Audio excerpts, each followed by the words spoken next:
ওয়াকফ। আচ্ছা, এই ওয়াকফ যারা দেখাশোনা করে তাদেরকে বললাম ওয়াকফ বোর্ড এর সদস্য। প্রতি বছর এই ওয়াকফ থেকে আমাদের অ্যাকাউন্টে টাকা আসার কথা হচ্ছে 12,000 কোটি টাকা ইনকাম হওয়ার কথা। কত টাকা? 12,000 কোটি টাকা। অথচ হিসাব আমরা পাচ্ছি প্রতি বছর মাত্র 100 কোটি টাকা আমাদের হাতে আসে। 12,000 কোটি আর মাত্র 100 কোটি, তার মানে এতগুলো টাকার ঘোটালা কোন হিন্দু করেনি, ওগুলা যারা আমাদের ওয়াকফ বোর্ডের দায়িত্ব আছে তারা করেছে। অনেকে বলছে যে ওই ব্যানার্জি ওই চ্যাটার্জি বলেছিল এখানে ওই আইনকে লাগু হতে দেব না। আমি মুসলমানদেরকে বলছি, চোখ কান খুলে শুনুন। ভারতবর্ষের বুকে যদি কোন নেতাকে আপনি বিশ্বাস করেন বা কোন নেতার কথায় আপনি বিশ্বাস করেন, তাহলে আপনার মাথায় ডিস্টার্ব আছে। ভারতবর্ষের বুকে যদি কোন নেতা আপনাকে কোনো কথা বলে, ও হোক মুসলমান কিংবা বিধর্মী কোন নেতা, আর তার কথা যদি আপনি বিশ্বাস করে বসে থাকেন, তাহলে বুঝবো যে আপনার মাথায় ডিস্টার্ব আছে। তারা তাদের নিজের নেতৃত্বকে জাহির করার লক্ষ্যে, নিজের আখের গুছানোর লক্ষ্যে দিন রাত যে কথা বলে, সব মিথ্যা কথা বলে। তারা যে ধোঁকা দিবেই, তাই তো তারা নেতা। আর আপনি তাকে বিশ্বাস করে বলছেন যে আমাদের রাজ্যে ওয়াকফ আইন পাস হবে না, যে নাকে সরষের তেল দিয়ে ঘুমাচ্ছেন আপনি, পাস হয়ে গেছে। তার মানে যেখানে বসে শাহিনুর রহমান আজকে বক্তৃতা দিচ্ছে, এই জায়গা জমি আপনি ইন্টারনেটে কালকে একটু সার্চ দিয়ে দেখবেন। ইন্টারনেটে যখন নাম ছিল এই আপনার এই মৌজা বা আপনার এলাকার নাম হয়তো ছিল যে কালিয়াচক, এখন দেখবেন এটার নাম ওই জায়গায় দেখছেন কালেক্টর। মানে এই জমিটা সরকারের। সরকার এসে সামনে বছর বলবো যে এখানে আমরা মাহফিল হতে দেব না, এখানে একটা ফ্যাক্টরি তৈরি করব। আপনার আমার কিছু বলার থাকবে না। কেন বলেন তো? দলিল যার জমি তার। তবে একটা কথা বলি, সেটা কি, ভারতবর্ষের বুকে 1930 সালে একটা আইন লাগু হয়েছিল, যে আইনটা ছিল নমক আইন। ইংরেজরা বলেছিল যে আমাদের কাছ থেকে লবণ খেতে হবে। তৎকালীন সময় আমাদের লিডার, আমাদের অন্যতম নেতা ভারতবর্ষের মিস্টার গান্ধীজি, তিনি মানুষকে নিয়ে বলেছিলেন 1930 সালে এই আইনকে আমরা মানি না। আইন পাশ হয়ে যাওয়ার পরেও গান্ধীজি লড়াই করে সুপ্রিম কোর্ট থেকে বের করে নিয়েছিল, এবং তিনি সেই সময় বলেছিলেন যে কোন আইন যদি মানবতা বিরোধী হয় সেই আইনকে আমরা মানি না। কে শিখিয়েছিলেন? মিস্টার গান্ধীজি। মুসলমান যদি সবাই চায় এই আইনকে আমরা মানি না, এখনো এই আইনকে উল্টে দেওয়ার মতো ক্ষমতা মুসলমানের আছে। কিন্তু মুসলমানদের ক্ষমতা আছে কথা সত্য, কিন্তু মুসলমানরা কি ক্ষমতা দেখাবে? কারণ ও আহলে হাদিস, ও হানাফি, ও শাফি, ও খারেজি, ও মুতাজিলা, ও শর্ষিনা, ও ফুলতলি, ও আটরশি, নেনবা, তাদের ভগবান 33 কোটি, তারা সবাই একসাথে চলে। কেউ বলে না আমি দুর্গা ভক্ত, কালীর প্যান্ডেলে যাব না, আর আমাদের আল্লাহ তাআলা এক, আমরা 73 দলে বিভক্ত। নেন কি করবেন আপনি? মুসলমানদেরকে এক জায়গায় আনতে পারবেন না আপনি? এক জায়গায় হলে তো গান্ধীজির আদর্শ মেনে 1930 সালের মতন আন্দোলন করে এই আইনকে উল্টানোর ক্ষমতা থাকতো, কিন্তু কিছু করার নেই। অতএব কে কি করলো দেখে লাভ নেই। এখন আপনারা কি করবেন আপনাদেরকে বলি।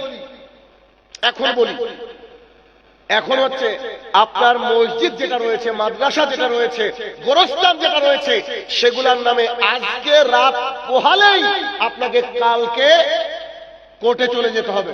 ভালো একটা উকিল ধরতে হবে, উকিলের কাছে খুলে বলতে হবে একটা ট্রাস্ট বানাবেন, ট্রাস্ট।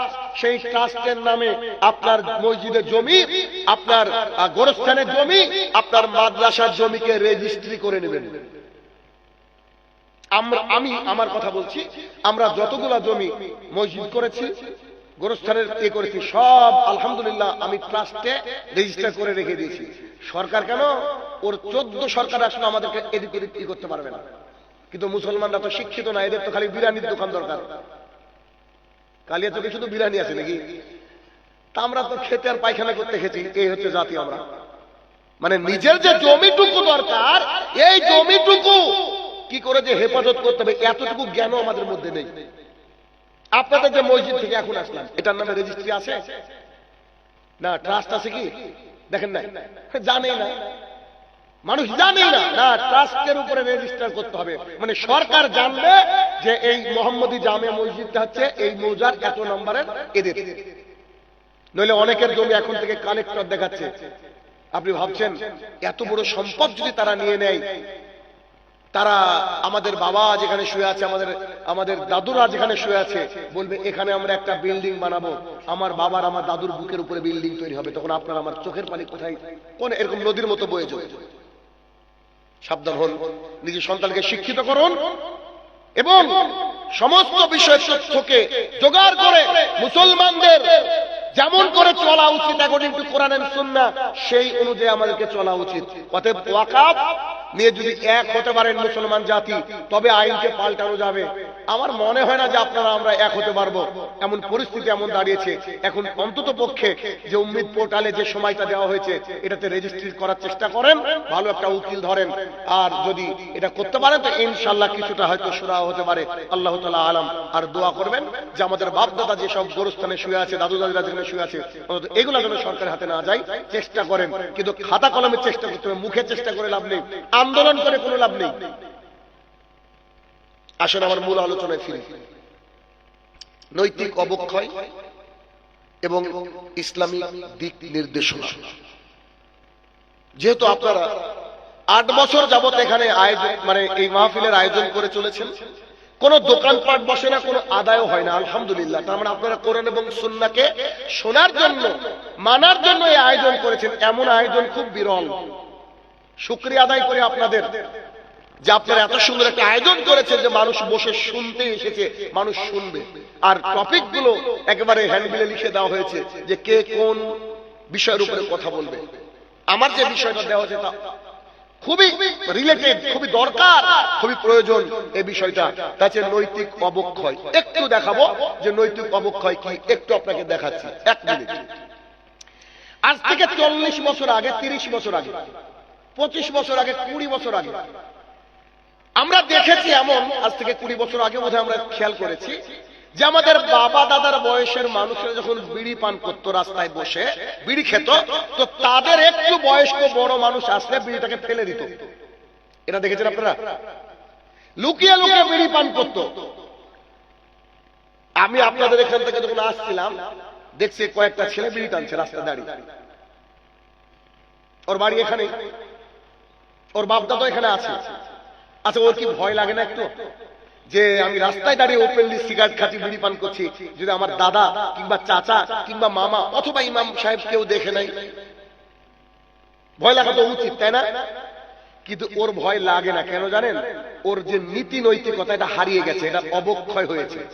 1 2, একটা ছেলে 100 টাকা দিয়ে নাপিতের কাছে গিয়ে এমন চুল কেটেছে যাকে মাথা উপর থেকে দেখলে মনে এটা সাজারু। 2 সাইড থেকে একেবারে চুলকে একবার চেষে উড়িয়ে দিয়েছে, মিডিল দিয়ে রেখেছে, পেছনে আবার হাট আঁকিয়েছে, হাট। ঈদের আগে খালি চুল কাটার স্টাইল দেখবেন। তো এক দাদু তার নাতনিকে বলছে যে বাবা, তোকে তো আমি 60 টাকা দিলাম মানুষ হয়ে আসার জন্য, তুই তো এমন হয়ে আসলি, এই তোকে 60 টাকা দিয়ে অমানুষকে তৈরি করে দিল। চুল কাটলে মানুষ হয়, কিন্তু অমানুষ হয়ে চলে এসেছে। এমন চুল কাটা একজন মানুষ কাটতে পারছে, কাটছে একটা সন্তান। কেন পাচ্ছে?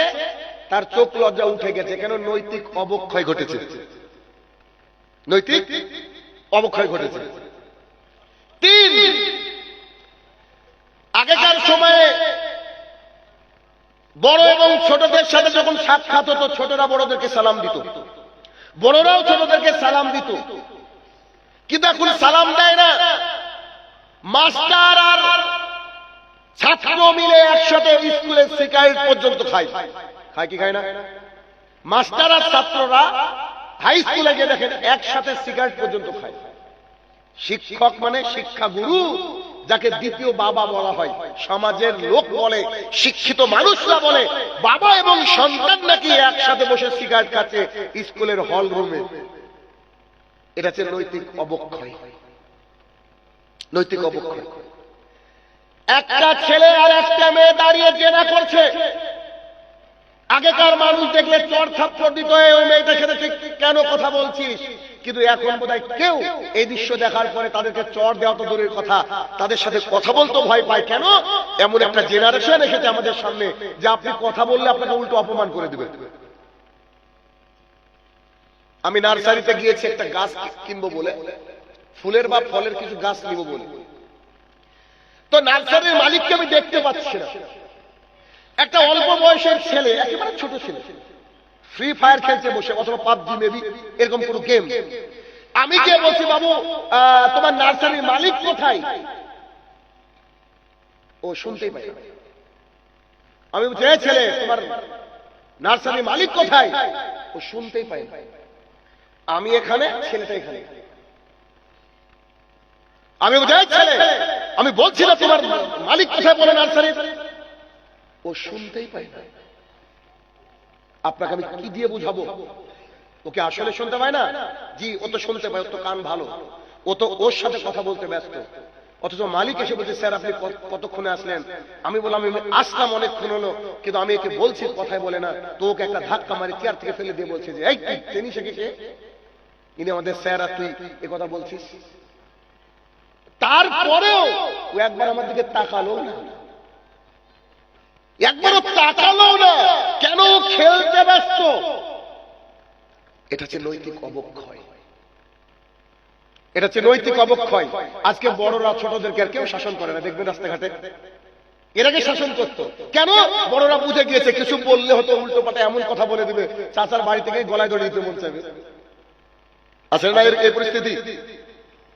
এরকম হাজারো ঘটনা আমাদের সমাজে এখন বিদ্যমান। এই চারিদিকে যে নৈতিক অবক্ষয় ঘটছে, এই নৈতিক অবক্ষয়ের জন্য দায়ী হচ্ছে আমাদের সমাজ ব্যবস্থা, আমরা শিক্ষকরা। এই নৈতিক অবক্ষয় থেকে আমাদের ফেরার রাস্তা কি? এক এক করে আপনাকে বলবো। এক, নৈতিক অবক্ষয় রোধে সবচেয়ে বড় ভূমিকা যারা পালন করবে তারা হচ্ছে তার পরিবার, 1 নম্বর। 2, শিক্ষক। 3, কোরআন এবং সুন্নাহ।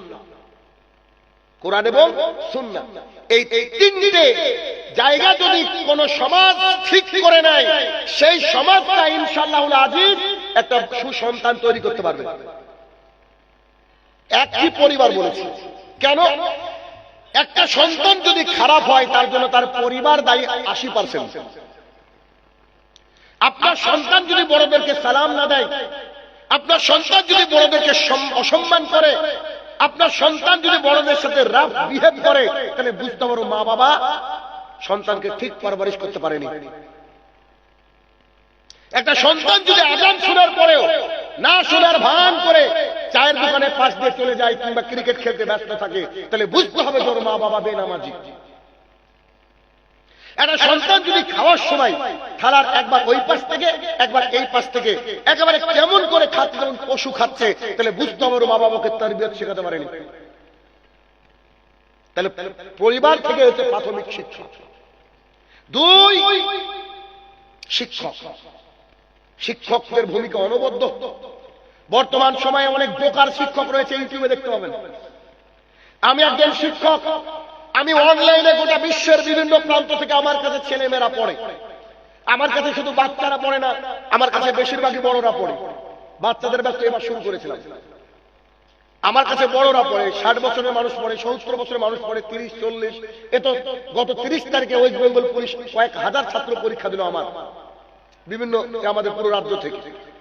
ইতালি থেকে আমার কাছে পড়ে, সৌদি আরব থেকে আমার কাছে স্পোকেন ইংলিশ শিখে ছাত্ররা। আমি আপনাকে শত শত উদাহরণ দিতে পারি, তার মধ্যে একটা উদাহরণ আপনার সামনে আমি প্লেস করব। উদাহরণটা দেখেন। হঠাৎ করে আমার মোবাইলে একটা ফোন আসলো, অনেকদিন আগের কথা বলছি। তো নানান ফোন আসে আমার কাছে, তা আমি সালাম দিলাম, ফোন নাম্বার সেভ নেই। তো উনি বলছে, স্যার নমস্কার। আমি সালাম দিয়েছি, উনি আমাকে বলছে নমস্কার। স্যার কেমন আছেন? আমি কে বলছেন? আমি চিনতে পারি। কে বলছেন? স্যার আমি সোমা পাল বলছি। মেয়েটার কথা আমার মনে আছে, এই জন্য ও যখন আমার কাছে পড়তো, ওর হাতের লেখা একেবারে কম্পিউটারের মতো, খুব সুন্দর হাতের লেখা। আমি বললাম, ও তুমি এই ব্যাচের ছাত্রী? তো জি স্যার। কি করো? কলকাতায় জব করি স্যার। কিসের? নার্স ডিপার্টমেন্টের মধ্যে উঁচু উঁচু স্তরে। তা আমি সঙ্গে সঙ্গে বললাম, নার্সরা তো বেশিরভাগই খারাপ হয়। আপনার স্ত্রী যদি কোনোদিন প্রেগনেন্সি নিয়ে হসপিটালে ভর্তি হয়, আপনার স্ত্রী জানে একটা নার্সের কত দুর্ব্যবহার। ইল্লামান রহিমা রব্বি, যাদেরকে আল্লাহ বিশেষ রহমত যে তারা বাদ দিয়ে, নার্সদেরকে দেখলে মনে হবে যে সব এফারসিএস ফ্রম লন্ডন। মানে ডাক্তারও অত বেশি ডিগ্রি দেখায় না, নার্স যত বেশি ডিগ্রি দেখায়। এত খারাপ অ্যাটিটিউড এদেশের নার্সের, বেশিরভাগের কথা বলেছি, সবার কথা বলিনি। আমার বহু ছাত্রী নার্স, বহু ছাত্রছাত্রী ডাক্তার আমার, এখন বলি। তা আমি বলছি নার্স মানে তো তারা খারাপ, বেশিরভাগই পেশেন্টের সাথে খারাপ ব্যবহার করে। তুমিও কি তাই? স্যার, আমি শাহিনুর রহমানের ছাত্রী। ওর উত্তরটা দেখেন। আমি শাহিনুর রহমানের ছাত্রী স্যার। আমি যখন একটা কলকাতার হসপিটালে জব করি, কোভিড সেকশনের আমি ছিলাম হেড। আমার কাছ থেকে যখন পেশেন্ট বিদায় নিত, আমার হাত ধরে কাঁদতো, বলতো মা, এটা যদি হসপিটাল না হতো তোমার সাথে দেখা করতে আসতাম। হসপিটালে তো মানুষ এমনি আসে না, তোমার ব্যবহারে আমি মুগ্ধ। কারণ আপনার কাছে যখন পড়েছি, আপনি আমাদেরকে নীতি নৈতিকতা শিখেছেন। মেয়েটার নাম সোমা পাল, তিনি মুসলমান নন, তিনি সনাতনী হিন্দু। তিনি বলছেন আপনি যে কথা বলেছেন, নার্সের ব্যাপারে অভিযোগ করেছেন, আপনার কথা সত্য স্যার।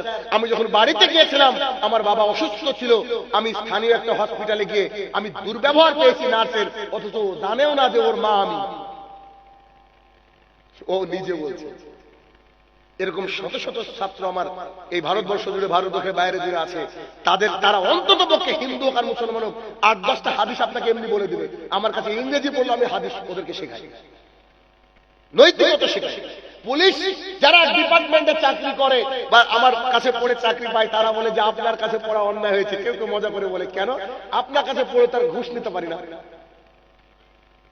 আমি কিন্তু পড়াচ্ছি ইংরেজি। একজন শিক্ষকের দায়িত্ব হচ্ছে, এই জন্য শিক্ষককে বলা হয় মানুষ তৈরি করার কারিগর। আমার যতজন ছাত্রছাত্রী আছে, আমাকে সবাই সালাম দিয়ে পড়া বলে। তাহলে বুঝতে পেরেছেন আমি মুসলমানদের কথা বলছি। তাহলে ব্যাপারটা কি? একজন স্যার, একজন শিক্ষক সামাজিক যে নৈতিকতা, এই নৈতিকতার অন্যতম অগ্রণী ভূমিকা পালন করতে পারে। অতএব যে স্যারের কাছে ছেলে বা মেয়েকে পড়তে দিবেন, উনার মধ্যে যদি দিনদারিতা থাকে, তবেই আপনি পড়তে দিবেন। নাহলে ওর কাছে পড়তে দিয়ে আপনার সন্তানকে নাস্তিক বানিয়ে দিবেন, আপনার সন্তানকে নাস্তিক বানাবে। অতএব কোন স্যারের কাছে দিচ্ছেন, এটা কিন্তু খুব হিসাব করে দিবেন। 3, কোরআন এবং সুন্নাহ, এটা হচ্ছে সবচেয়ে ভ্যালুয়েবল এই দুনিয়ার বুকে। কারোর মধ্যে যদি কোরআন এবং সুন্নাহর জ্ঞান থাকে, তার মধ্যে নীতি নৈতিকতা ফিরে আসবে, আসবেই আসবে। কেমন? আমাদেরকে ফেসবুকে মানুষ দিনরাত গালি দেয়, যার পছন্দ হয় না সে গালি দেয়। আমি কোরআন এবং সুন্নাহ মোতাবেক কথা বলি, তিনি বলেন না, তিনি আমাদেরকে গালি দেন। অথচ ও জানেও না যে আমাদের যোগ্যতা কোথায়। যে গালি দিচ্ছে হয়তো ওর বাবা আমার স্টুডেন্ট। এখনকার ছেলেগুলোকে বোঝা মুশকিল। তো তারা, আমি আমার স্টুডেন্টকে এই বছর থেকে লেনদেন করি। মানে আমি আগের বছর কয়েকটা ঠকেছি, প্রোগ্রামে গিয়েছি, এসে বসে স্যার আমি আপনার ছাত্র, আমার বাবার বয়সের। আরে আমি আবার আপনাকে বলছি আব্দুর রহমান পড়া বলো। আব্দুর রহমান পড়া বলে এটা কেমন কথা? এবার থেকে সিদ্ধান্ত নিই যে ছাত্র, যেহেতু অনলাইনে পড়া দেখতে তো পাই না, বেশিরভাগই সময় পরে দেখি, এই জন্য এবার সিদ্ধান্ত নিই সমস্ত ছাত্রকে লেনদেন করি আমি, একেবারে বাচ্চা বাদ দিই। কেন? আমি তো বুঝতে পারছি না ও ছেলে নাকি ছেলের বাবা। বুঝেন বিষয়টা? তো কোরআন এবং সুন্নাহ যদি আমাদের সমাজে ঠিকঠাক করে অ্যাপ্লাই করতে পারি, আমাদের যাবতীয় যে নৈতিক অবক্ষয়, তা একেবারে টোটালি চেঞ্জ হয়ে যাবে, বিশ্বাস করেন। তা কেমন করে? এক মিনিট, এক কথাটাকে একটু প্যাকেট করে দিই। নৈতিক অবক্ষয় রোধে 3 শ্রেণীর জিনিসের কথা বললাম। এই 3 শ্রেণীর জিনিস যদি সচেতন হয়, তাহলে নৈতিক অবক্ষয় আমাদের সমাজ থেকে উঠে যাবে। 1, পরিবার। 2, শিক্ষক শিক্ষিকা। 3, কোরআন এবং সুন্নাহ তালিম। এই 3টে স্ট্রং হোক, সমাজে সুন্দর সন্তান বের হবে। এবার আসেন, এবার কি করে আমরা আমাদের সন্তানদেরকে তালিম দিব, শিক্ষা দিব, যাতে করে আমাদের সন্তানদের মধ্যে নৈতিক অবক্ষয় আসবে না। টাকা পড়ে থাকলে আপনার সন্তান উঠাবে না, ওর কষ্ট হলেও বাম হাতে পানি পান করবে না, কষ্ট হলেও দাঁড়িয়ে পেশাব করবে না। হ্যাঁ, করতে পারে, পেশাব দাঁড়িয়ে করা জায়েজ আছে, সে কথা বলছি না, তবে আপাত দৃষ্টিতে স্বাভাবিকভাবে করবে না। কি করে? এক, পারিবারিক ভাবে তার মধ্যে নৈতিক অবক্ষয়ের বিষয়গুলোকে মানে সিম্বলাইজ করতে হবে এবং সেখান থেকে বের করে নিয়ে আসতে হবে। দেখেন, এক, পারিবারিক শিক্ষা। পারিবারিক শিক্ষা কি? রাসূল সাল্লাল্লাহু আলাইহি সাল্লাম বসে আছেন, সামনে কিছু খেজুর কেউ দিয়ে গিয়েছে, এগুলো হচ্ছে সাদাকার মাল। হোসেন রাদিয়াল্লাহু তাআলা আনহু, আলী রাদিয়াল্লাহু তাআলার সন্তান, রাসূল সাল্লাল্লাহু আলাইহি ওয়াসাল্লামের নাতি, তিনি দৌড়ে এসে একটা খেজুর মুখের মধ্যে পুরে দিয়েছেন। রাসূল সাল্লাল্লাহু আলাইহি ওয়াসাল্লাম তার মুখের মধ্যে আঙুল ঢুকিয়ে খেজুরটাকে বের করে দেব যে এটা সাদাকার মাল, এটা নবী পরিবারের কারোর জন্য খাওয়া জায়েজ নয়। কিন্তু আপনার বাড়ির পাশে খানা হচ্ছে, বলছে যে মারা গিয়েছে 40 দিন পর খানা 40 হচ্ছে, আপনার সন্তান খেতে যাচ্ছে। কি আপনার সন্তান কি খেতে যাওয়া যায়? যেটা রাসূল সাল্লাল্লাহু আলাইহি ওয়াসাল্লামের এখান থেকে আপনাকে কি করতে হবে? শিক্ষা নিতে হবে। পারিবারিক জীবনে মা বাবা যদি কোরআন এবং সুন্নাহ মোতাবেক চলতে পারে, তাহলে একটা সন্তানের মধ্যে নৈতিক অবক্ষয় আসবে না। তাহলে কি? এক, সন্তানের সাথে খেতে বসার সময় বিসমিল্লাহ একটু জোরে বলবেন। কেন? আপনার সন্তান বাচ্চা তো, যাতে করে ওর অভ্যাস হয়ে যায়। কিছুদিন বলবেন, কিছুদিন বলবেন, দেখবেন ছেলেটা বিসমিল্লাহ বলা শুরু করে দিয়েছে। এরপর আপনি আস্তে বলবেন, দেখবেন ছেলেটা ঠোঁট নড়ছে বিসমিল্লাহ বলে। বিসমিল্লাহ বলে যদি একটা খাবার মানে সন্তান খাবার গ্রহণ করে, শয়তান সে খাবারে অংশগ্রহণ করতে পারে না। আর যার মধ্যে শয়তান থাকবে না, সে অবশ্যই আল্লাহর তরফ থেকে বারাকা নাজিল করবে। আমি একটা উদাহরণ দিব আপনাকে। খাচ্ছি রাত্রিবেলা, মাগরিবের পর পর আমরা খেয়ে নিই বাড়ি, তো খেতে বসেছি আমি, আমার সন্তান ছেলে মেয়ে সবাই আছি। আমার ছেলে বলছে, আব্বু কালকে আমি এই কাজটা করব, কিছু একটা কাজ। তা বললাম, তাই সত্যি? তো বলছে, জি কালকে আমি এই কাজটা করব। আবার বলছে, আমি কিচ্ছু বললাম না। আমি বললাম, একটা গল্প বলি শুনো। সবাই বসে আছে, শুরু থেকে বুঝতে পারেন আমি কি বলতে চাইছি। আমি বললাম, সুলাইমান আলাইহিস সালাতু সালাম নামে একজন নবী ছিল জানো? জি জি জি জানি। ছেলে বলছে, মেয়েও বলছে, ছোট্ট বলছে, জি আব্বু জানি। আর সুলাইমান আলাইহিস সালাতু সালামকে আল্লাহ সুবহানাহু ওয়া তাআলা বিশাল ক্ষমতার অধিকারী করেছিলেন, অনেক সম্পদ দান করেছিলেন। তো তিনি একবার তার সভাসদের মধ্যে এভাবে বসে মন্ত্রীদেরকে বলছে যে আমি আমার 100 জন স্ত্রীর কাছে আজকে রাতে যাব। কতজন স্ত্রী? 100 জন। 100 জন স্ত্রীর গর্ভ থেকে, পেট থেকে 100 জন মুজাহিদ তৈরি করব। সন্তান হবে কি?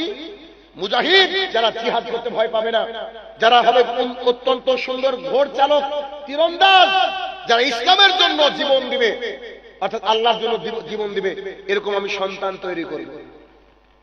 তিনি সত্যি সত্যি গেলেন স্ত্রীদের কাছে। যতদিন পর বাচ্চা দেয় আল্লাহ সুবহানাহু ওয়া তাআলা, সমস্ত স্ত্রীর কাছে যাওয়ার পর আল্লাহ তাআলা একটা বাচ্চা দিলেন, যেই বাচ্চাটা ছিল অর্ধেক, মানে একটা বাচ্চা ডিফরমিটিস বুঝলেন কি? বিকলাঙ্গ। দেখে মনে হতো যে হাফ, ওই বাচ্চাটা হাফ, পাটা নাই, হাফ। তো এইরকম একটা বাচ্চা আল্লাহ সুবহানাহু ওয়া তাআলা দান করলেন। তিনি হতাশ হয়ে গেলেন। 100 জন বাচ্চার কথা তিনি বলেছিলেন, 100 জন স্ত্রীর কাছে গিয়েছেন, আল্লাহ তাআলা একটা বাচ্চা দিল, তা আবার বিকলাঙ্গ। তিনি বসিয়ে দিলেন তার চেয়ারে বাচ্চাকে, সভাসদরা বসে আছে। আল্লাহ সুবহানাহু ওয়া তাআলা তার কাছে ওহী নাযিল করে বললেন, পৃথিবীতে কারোরই কোনো ক্ষমতা থাকে না যতক্ষণ না আল্লাহ সুবহানাহু ওয়া তাআলা দেয়। অতএব তুমি বলেছিলে 100 জন স্ত্রীর কাছে গিয়ে 100টা মুজাহিদ তৈরি করবা, সন্তান তৈরি করার মালিক তুমি না। তুমি যে ভুলটা করেছিলা সেটাকে তুমি ইনশাআল্লাহ বলোনি, তুমি ইনশাআল্লাহ বলোনি। আমি গল্পটা এতদূর বলেছি, হাদিসের অংশটা এতদূর বলেছি। আমার ছেলে বলছে, আব্বু আমি কালকে কাজটা করব ইনশাআল্লাহ। কথা কি বুঝাতে পেরেছি আপনাদেরকে? আমি আমার সন্তানের ওই কথাটা আমি কষ্ট পেয়েছি যে বেটা আমার ইনশাল্লাহ কেন বললো না। আমি খেতে বসে এমন একটা গল্প শুরু করলাম, এখন কোনো কথা বললে বলে যে ইনশাল্লাহ, ওই একটা দিনের একটা গল্প। তাহলে পরিবার থেকে আপনার ইসলামটাকে কি করে দিতে হবে? এভাবে। আমার মেয়ের বয়স 6 বছর 7 বছর, এই মেয়েটা 4 বছর বয়সে আমাদের বাড়িতে যদি কোনো মহিলা আসতো, 3 জন মহিলা এসে কথার কথা, একজন মহিলা বোরকা পরে এসেছে, 2 জন মহিলা বোরকা পরেনি। আমি বাড়িতে আসলে আমার মেয়ে বলতো, জানো আব্বু, আজকে আমাদের বাড়িতে 3 জন মেয়ে এসেছিল, 1 জন মুসলমান 2 জন হিন্দু। পারিবারিক শিক্ষা। আপনি যদি দাড়ি রেখে দেন তো দাড়ি রেখে দেওয়াটা একটা দাওয়াত, দাড়ি রাখতে হবে। ঠিক তেমন আপনার স্ত্রী যদি বোরকা পরে বাইরে যায়, এক কথা না বললেও দাওয়াত হয়। তার মানে এ বুঝাতে চাই যে মহিলারা, you have to cover yourself properly. ও মহিলারা শোনো, তোমাদের দেহকে তোমাদের ঢাকা উচিত। তাহলে যেই বাড়িতে একজন ইসলামিক জ্ঞান সম্পন্ন মা থাকবে, বাবা থাকবে, সেই বাড়ির সন্তানদের নৈতিক অবক্ষয় হবে না। এবার এই পারিবারিক জীবনের মধ্যে অন্যতম একটা জায়গা হচ্ছে সন্তানকে আপনি শিখাবেন। আজকের এখান থেকে জেনে নেন সন্তানকে আপনি কি শিখাবেন, দেখে নেন। সন্তানকে আপনি বলবেন, বেটা শোনো, রাসূল সাল্লাল্লাহু আলাইহি সাল্লাম বলেছেন, কিয়ামতের মাঠে সবচেয়ে ভারী ওজনদার আমল হবে অন্যতম উন্নততর চরিত্র। যে 5 লক্ষ টাকা করে 5 লক্ষ টাকা খরচ করে হজ করেছেন, 1 কোটি টাকা দান করেছেন, মানুষের সাথে মিষ্টি হেসে কথা বলেন, মানুষকে দিনরাত উপকারের জন্য পেছনে লেগে যান, সবকিছু একদিকে। কিয়ামতের মাঠে সবচেয়ে ওজনদার ভারী আমল হচ্ছে আপনার ভালো চরিত্র, ভালো ব্যবহার। আবু হুরায়রা রাদিয়াল্লাহু তাআলা আনহু বলেন, রাসূল সাল্লাল্লাহু আলাইহি সাল্লাম বলেছেন, কিয়ামতের মাঠে সবচেয়ে ভারী ওজনদার আমল হচ্ছে উন্নততর চরিত্র। এই কথা, এই হাদিস যদি আপনার ছেলেকে বুঝাতে পারেন, সেই ছেলেটার মধ্যে নৈতিক অবক্ষয় আসবে না। সেই ছেলেটার যে কোনো মূল্যে কিয়ামতের মাঠে ভারী আমল কি, তার জন্য নিজের চরিত্রকে সুন্দর করার চেষ্টা করবে। সবচেয়ে দামি উন্নততর ভারী ওজনদার আমল হচ্ছে নিজের উন্নত চরিত্র। এই জন্য তো পৃথিবীর বুকে সবচেয়ে উন্নত চরিত্রের নাম, যিনাকে আল্লাহ সুবহানাহু ওয়া তাআলা দান করেছে, তার নাম হচ্ছে মুহাম্মদুর রাসূলুল্লাহ সাল্লাল্লাহু আলাইহি ওয়াসাল্লাম। তাহলে এইটা হচ্ছে কি উন্নত চরিত্র। আপনার সন্তানকে আপনাকে বুঝাতে হবে যে বেটা, তুমি তোমার চরিত্রকে সুন্দর করো, চরিত্রকে সুন্দর করো। মুআয ইবনে জাবাল রাদিয়াল্লাহু তাআলা আনহু বলেন, রাসূল সাল্লাল্লাহু আলাইহি সাল্লাম আমাকে ইয়ামেনে পাঠানোর জন্য তিনি আমার সাথে বের হয়ে আসলেন। আমি উটের উপরে চড়া ছিলাম, তিনি নিচে ছিলেন। তিনি আমাকে উপদেশ দিচ্ছিলেন আর বলছিলেন, মুআয এটা করবা, সেটা করবা। এক পর্যায়ে তিনি বললেন, মুআয সম্ভবত তোমার সাথে আমার আর দেখা হবে না। কত বড় কঠিন কথা! তোমার সাথে আমার বোধহয় আর দেখা হবে না। তুমি আমার এই মসজিদের এখানে আমার কবর হবে, এই কবরটা ছাড়িয়ে তুমি ওই পারে যাবা। মুআয ইবনে জাবাল রাদিয়াল্লাহু তাআলা কি যে কান্না শুরু করলেন। মুহাম্মদ সাল্লাল্লাহু আলাইহি ওয়াসাল্লামের বিয়োগ, তিনি চলে যাবেন এ কথা মেনে নিতে পারে তার সাহাবীরা? তো তিনি কান্নায় ভেঙে পড়লেন। তখন তাকে একটু সান্ত্বনা দেওয়ার জন্য, তাকে সান্ত্বনা দিয়ে মুহাম্মদ সাল্লাল্লাহু আলাইহি ওয়াসাল্লাম বলেন, মুআয, জি আল্লাহর রাসূল বলেন, বলছি যে পৃথিবীতে যে যেখানেই থাকুক না কেন, ভালো করে শুনবেন বাক্যটা, পৃথিবীতে একজন মানুষ যেখানেই থাকুক না কেন, ও হচ্ছে আমার কাছের মানুষ, ও যদি আমার নীতিকে অনুসরণ করে। সুবহানাল্লাহ। মানে বুঝতে পারেননি? আরব হোক আর অনারব হোক, কেউ যদি রাসূল সাল্লাল্লাহু আলাইহি ওয়াসাল্লামকে ভালোবাসে, তার নীতিকে, তার রীতিকে অনুসরণ করে, সে আল্লাহর কাছে এবং মুহাম্মদ সাল্লাল্লাহু আলাইহি ওয়াসাল্লামের কাছে সবচেয়ে দামি মানুষ। আরবের লোকই যে দামি এমনটা নয়। এই আজকে চীনা বাজার এই এলাকার মানুষও দামি হতে পারে যদি নিঃস্বার্থভাবে মুহাম্মদ সাল্লাল্লাহু আলাইহি ওয়াসাল্লামকে সে ভালো বলেন ভালোবাসতে পারে। তাহলে রাসূল সাল্লাল্লাহু আলাইহি ওয়াসাল্লাম এর উপরে যে ভালোবাসা, এইটা আপনি আপনার সন্তানকে শেখাবেন, আপনি আপনার সন্তানকে শেখাবেন। আবু হুরায়রা রাদিয়াল্লাহু তাআলা আনহু বলেন, রাসূল সাল্লাল্লাহু আলাইহি সাল্লাম বলেছেন, আল্লাহ রাসূল সাল্লাল্লাহু আলাইহি সাল্লাম বলেন, যে ব্যক্তি আল্লাহ এবং আল্লাহ রাসূল সাল্লাল্লাহু আলাইহি সাল্লামকে নিঃস্বার্থভাবে মেনে নিয়েছে, অর্থাৎ আতিউল্লাহ আতিউর রাসূলের উপরে আমল করেছে, সবচেয়ে বেশি প্রায়োরিটি দিয়েছে আল্লাহ এবং আল্লাহ রাসূলকে, সেই ব্যক্তি কিয়ামতের মাঠে সাফায়েতের হকদার। আপনার সন্তানকে যদি এই কথাগুলো, এই হাদিসগুলো তার মাথার মধ্যে ইনপুট করে দিতে পারেন, তার চরিত্রের ব্যাপারে বলে দিতে পারেন, পরিবার থেকে বলে দিতে পারেন, এই সন্তান বিগড়ানোর চান্স খুব কম, বিগড়ানোর চান্স খুব কম। আব্দুল্লাহ ইবনে মাসউদ রাদিয়াল্লাহু তাআলা আনহু বলেন, রাসূল সাল্লাল্লাহু আলাইহি সাল্লাম বলেছেন, কেউ যদি তার দুই চোয়ালের মাঝে যা আছে এবং দুই পায়ের মাঝে যা আছে তার দায়িত্ব মানে সে নিয়ে নেয়, হেফাজতের দায়িত্ব নেয়, আমি মুহাম্মদ সাল্লাল্লাহু আলাইহি সাল্লাম তার জন্য জান্নাতের দায়িত্ব নিলাম। কেমন কথা?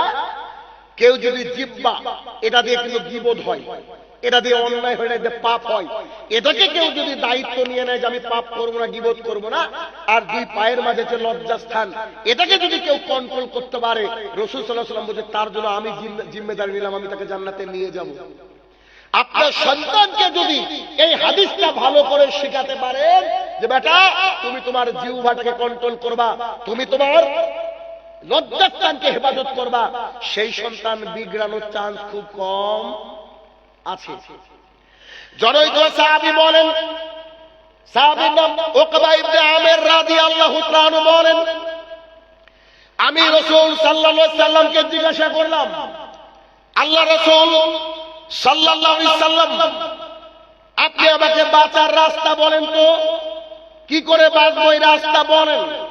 তখন তিনি আমাকে বললেন, এক, ঘরের মধ্যে থাকো, দুই, জিহ্বাকে কন্ট্রোল করো, তিন, নিজের পাপের জন্য কাঁদো। ব্যাস, বাঁচার রাস্তা কি? You have to stay in your house, আপনাকে আপনার বাড়িতে থাকতে হবে, বিনা কারণে বাজারে চায়ের দোকানে বসেন না। আমি শাহিনুল্লাহ, আমার তো কোনোদিন চায়ের দোকানে বসা হয় না আলহামদুলিল্লাহ। কোন কোন সময় রাস্তায় চলতে গেলে এটা ভিন্ন কথা, এমনি বাড়িতে থাকলে যে চায়ের দোকানে কোনোদিন বসেছি এরকম হয় না, যে টিভি চলছিল না দূরের কথা। চায়ের দোকানে বাজার পৃথিবীর মুখে সবচেয়ে নিকৃষ্ট জায়গা হচ্ছে বাজার, আর সবচেয়ে সুন্দর জায়গা হচ্ছে মসজিদ। কিন্তু দেখেন আমরা বাজারে বেশি সময় কাটাই আর মসজিদে কম সময় দিই। ইমাম সাহেব একটু সালাতকে দীর্ঘ করলে আমাদের মেজাজ খারাপ হয়ে যায়, আর বাজারে গিয়ে ঘন্টার পর ঘন্টা আমরা সময় কাটাই, কোনো অসুবিধা নাই। তাহলে আমাদেরকে বাড়িতে পড়ে থাকতে হবে, বাড়িতে, যাতে এলাকার মানুষ বলে কি গো তুমি কি বাড়িতে থাকো না, এরকম কথা বলে মানুষ। আমি চেষ্টা করি, আমার পরিবারকে বলি, খবরদার বাড়ির থেকে বাড়ানোর দরকারই নাই, পৃথিবীতে এসেছে পরীক্ষা দেওয়ার জন্য, আল্লাহর কাছে ভালো রেজাল্ট করতে পারলে ব্যাস, আর কিছু না। অতএব বাড়িতে থাকবেন, বিনা কারণে বাজার যাইয়েন না। দুই, you have to control your tongue, তোমার জিহ্বাকে কন্ট্রোল করো, এটা যে খতরনাক জিনিস। রাসূল সাল্লাল্লাহু আলাইহি ওয়াসাল্লাম বলেন, ফালিয়াকুল খায়রা আও লিয়াসমুত, if you want to say something say good thing, otherwise just keep your mouth shut, যদি কিছু বলতে হয় তো ভালো বলো, নাহলে চুপ থাকো। আমাদের বিরুদ্ধে কত মানুষ ফেসবুকে বলেন তো আমি কি লিখতে পারিনি, আল্লাহ কি দুটো হাত দেয়নি, বলেন আমরা কি বলতে পারিনি, বলতে পারি বলে তো আপনি ডেকেছেন আমাকে, বলতে পারি বলে তো আপনারা নিচে আমাকে উপরে রেখেছেন, ঠিক না? তো বলতে পারি তো আমরা, তাও তাদের বিরুদ্ধে বলি না। কত মানুষ যে গালি দিল, কত মানুষ যে উল্টো কটু কথা বলছে, তারপরেও আমরা চুপ করে যাই কেন? আল্লাহ সুবহানাহু ওয়া তাআলা আছে। আর কেন চুপ করে জানেন? এই দেখেন, চুপ করার আপনি দলিল নিয়ে নেন, এই হাদিসটা একটু পরে বলছি, দলিলটা নিয়ে নেন। দেখেন আবু বকর সিদ্দিক রাদিয়াল্লাহু তাআলা আনহু দাঁড়িয়ে আছেন, রাসূল সাল্লাল্লাহু আলাইহি ওয়াসাল্লাম বসে আছেন, একজন ব্যক্তি এসে আবু বকরকে গালি দিতে শুরু করল। আবু বকরকে খুব গালি দিচ্ছে। যখন আবু বকরকে গালি দিচ্ছে রাদিয়াল্লাহু তাআলা আনহু, তখন রাসূল সাল্লাল্লাহু আলাইহি ওয়াসাল্লাম বসে বসে হাসছে। আচ্ছা বলেন তো, আপনাকে কেউ এসে গালি দিল আর আপনার প্রিয় বন্ধু হাসছে, মেজাজ কি গরম হবে কি হবে না? লোকটা আরো বেশি গালি দিচ্ছে আবু বকর রাদিয়াল্লাহু তাআলা আনহুকে, রাসূল সাল্লাল্লাহু আলাইহি ওয়াসাল্লাম বসে হাসছে, মিসকি মিসকি হাসছে। তখন আবু বকর রাদিয়াল্লাহু তাআলা আনহুর মেজাজ খুব গরম হয়ে গেল, আরে একে কিছু বলি না তাই গালি দিচ্ছে মানে? আবু বকর রাদিয়াল্লাহু তাআলা আনহু উঠে তাকে বলতে লাগলেন, তোমার এত বড় সাহস, তুমি গালি দাও মানে? আবু বকর একটু চড়া হয়ে কথা বলতে লাগলো। রাসূল সাল্লাল্লাহু আলাইহি ওয়াসাল্লাম মুখটা ম্লান হয়ে গেল, তিনি সেখান থেকে উঠে চলে গেলেন। রাদিয়াল্লাহু তাআলা তাকে ভৎসনা করা থামিয়ে দিয়ে রাসূল সাল্লাল্লাহু আলাইহি ওয়াসাল্লামের পেছনে গিয়ে বলছেন, আমার পিতামাতা আপনার উপরে কুরবান হোক। ঘটনা কি? আরে ও যখন গালি দিচ্ছিল আপনি হাসছিলেন, আর আমি যখন বলা শুরু করলাম আপনি উঠে চলে আসলেন, আপনি রাগ করলেন। ঘটনা কি? তখন বলছে, আবু বকর তুমি শোনো, তোমাকে যখন ও গালি দিচ্ছিল তখন তোমার তরফ থেকে জবাব দিচ্ছিল ফেরেশতা। বুঝতে পারলেন? তোমার তরফ থেকে জবাব দিচ্ছিল কে? ফেরেশতা। আমি বসে বসে দেখছিলাম ফেরেশতার জবাব দিয়াটা, যে সে কত সুন্দর জবাব দিতে পারে। যখন তুমি জবাব দেওয়া শুরু করলা, ফেরেশতা চলে গেল, আর ওখানে শয়তান আসলো। আর যেখানে শয়তান থাকে সেখানে মুহাম্মদ সাল্লাল্লাহু আলাইহি ওয়াসাল্লাম থাকে না। কত মানুষ আমার কাছে এখনো মেসেজ আছে যে আপনাকে না বুঝে কত গালি দিয়েছি ভাই, বা স্যার আপনাকে গালি দিয়েছে, আপনি আমাকে ক্ষমা করে দেন। আমি বললাম যে এটা বলা লাগে না, আমি রাতে ঘুমানোর আগে ক্ষমা করে ঘুমাই মানুষকে। এটা আমার বৈশিষ্ট্য। কারণ ওই তোমার ভাই যে গালি দিয়েছে, বুঝলেন, সে কোনো না কোনো একদিন ভুল বুঝতে পারবে। এমনও লোককে আমি চিনি যে আমাকে ওই আপনার স্টেজে বক্তৃতা দেওয়ার কারণে সেদিন খাওয়া জুটেনি আমার। আমি আর রাহুল ছিলাম, রাহুলের বক্তৃতা আগে হয়ে গেছে। আমি যখন বক্তৃতা দিয়ে শুরু করেছি পুরো দর্শককে খেপিয়ে দিয়েছে, আমাকে মারের জন্য প্রস্তুত। আমি গাড়ি চড়ে পালিয়ে এসেছি। পরের বছর সেই লোক আবার কমিটিকে ধরে বলেছে, শাহিনুর রহমানকে বলো সেজন্য আমাকে ক্ষমা করে দেয়। আমি ভুল বুঝতে পেরেছি, তার হাদিস সঠিক ছিল। ফেরেশতা জবাব দেয়। আগের হাদিসে আসি, 2 you have to control your tongue. তুমি তোমার জিহ্বাকে কন্ট্রোল করো। যখন আপনাকে সবাই গালি দিচ্ছে, কটু কথা বলছে, বিরুদ্ধে অপবাদ দিচ্ছে, শুধু মুখটা তুলে আকাশে আল্লাহর দিকে বলেন, আল্লাহ তুমি তো দেখছো। বাংলাদেশের একজন আলেম, তিনি আল্লাহর জিম্মেদারিতে চলে গিয়েছেন। পৃথিবীর এমন কোন বাংলাভাষী লোক নয় তাকে চিনেন না। নিশ্চয়ই বুঝতে পারছেন কার কথা বলছি। স্বৈরাচারী শাসকের জন্য তিনি এরকম করে আকাশের দিকে তাকে যেন কি বলেছিলেন। আল্লাহ সুবহানাহু ওয়া তাআলা আমাদের চোখের সামনে দেখালেন যে মাজলুম যদি কোনো দোয়া করে সেই দোয়া ফেরত দেওয়া হয় না। আজকে তার বাসস্থানে হারিয়ে গেছে। বুঝতে পেরেছেন ভাইরা আমার? জুলুম কারোর উপরে করেন না। এই জিহ্বা খুব কঠিন একটা জিনিস। আপনার এই মুখের কথার মাধ্যমে যদি কারোর গভীর রাতে 2 ফোঁটা চোখের পানি ঝরে যায়, অথবা আড়ালে আবদালে যদি আপনার কথাই কষ্ট পেয়ে কেউ কাঁদে কিংবা কষ্ট পায়, তাহলে এই পাপের বোঝা বহন করা আপনার জন্য খুব কঠিন হয়ে যাবে। কিয়ামতের মাঠ খুব জটিল এবং কঠিন হয়ে যাবে। সো আপনার মুখকে কন্ট্রোল করতে হবে, বাঁচার রাস্তা। 3, তুমি তোমার পাপের জন্য কাঁদো। জি, পৃথিবীর বুকে একজন মানুষের নাম বলছি যার চরিত্র আপনি আমি মাপতে পারবো না, চরিত্র আপনি আমি মাপা সম্ভবই না। যার নাম হচ্ছে উমর ইবনে খাত্তাব রাদিয়াল্লাহু তাআলা আনহু। উমর ইবনে খাত্তাব রাদিয়াল্লাহু তাআলা আনহু রাসূল সাল্লাল্লাহু আলাইহি সাল্লামের পরে যদি নবীর এ জারি থাকতো সিলসিলা, তো তিনি নবী হতেন। তিনি যে রাস্তা দিয়ে যেতেন ওই রাস্তাতে কোনো শয়তান থাকতো না।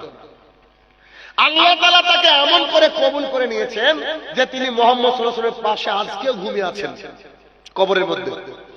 এই উমর ইবনে খাত্তাব রাদিয়াল্লাহু তাআলার জীবনী যখন পড়ছি তো দেখছি তিনি এত বেশি কাঁদতেন যে তার চোখের এই 2 দিক দিয়ে একেবারে দাগ পড়ে গেছিল। একটা ঘটনা ছোট্ট করে উল্লেখ করতে চাইছি, তা হচ্ছে দেখেন, কিছু